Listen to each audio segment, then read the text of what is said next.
Hello, my name is Jamie Thill, and I chose to play World of Warcraft for my Gender Leisure project. If you were asked to imagine your typical computer game user, who would that be? The picture in your mind would probably not be a woman. According to research conducted by Nick Yee, male players outnumber female players when it comes to massively multiplayer online role-playing games. Why is the gaming world a male-dominated place?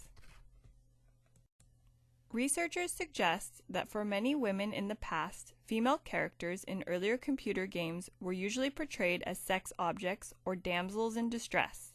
They were featured as passive characters in a male hero world.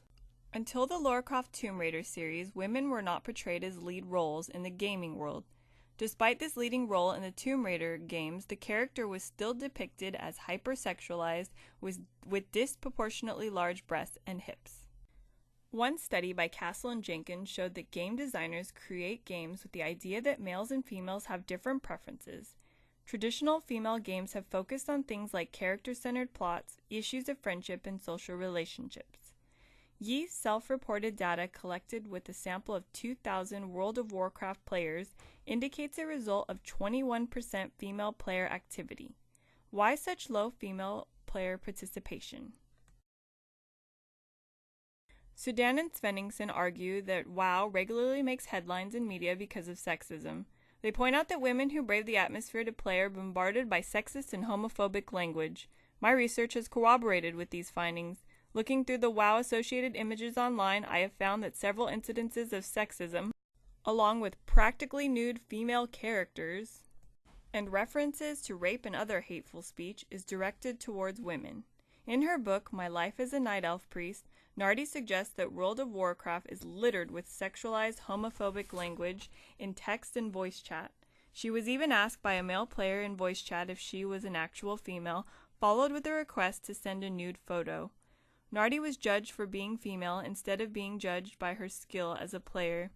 This directly relates to Cult of the Body Beautiful, where women athletes are recognized for their sex appeal and individual body type instead of their actual athletic abilities. In Gains and Gaps, the author cites how women are reared from a young age to engage in gender-appropriate activities. Thus, it is found that females and males learn to enjoy different activities from an early age.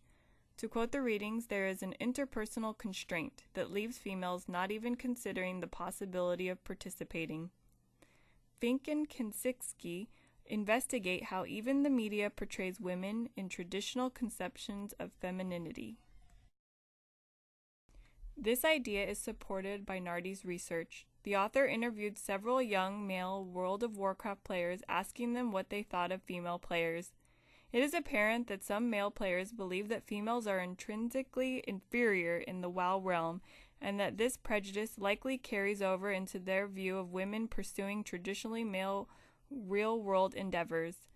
In both cases, women have been trained from an early age to avoid pursuits deemed masculine by the culture at large. In my own personal experience as a WoW player, YouTube was a great source for instructions on how to play World of Warcraft. Instructional videos by Steve Haynes were helpful in getting started. I also learned a lot about the game from the beginner's guide on us.battle.net. I have not participated in WoW before because I have heard that it can be a sexist environment. I must confess that I was a little nervous about learning something new. I was afraid that I would not be accepted in a male-dominated environment because I was female. I also did not like the idea of killing things as a sport. I felt challenged by this game because the controls were hard to use. The three-dimensional aspect took some getting used to. The user's ability to gain skill level through battle and through competitiveness have obvious appeal to male users, who have been conditioned to enjoy these aspects of gaming.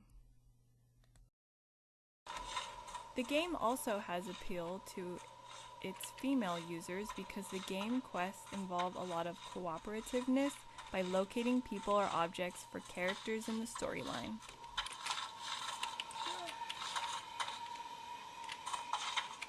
It's hard. Although I learned to really enjoy this game, I will not be playing again in the future because it is highly addictive. I played for more than 8 hours. The book My Life as a Night Elf Priest has an entire chapter dedicated to addiction, so it is apparent that this is a common problem. Although I will not be playing again, my time helped me understand the allure for both male and female users of this very popular game franchise.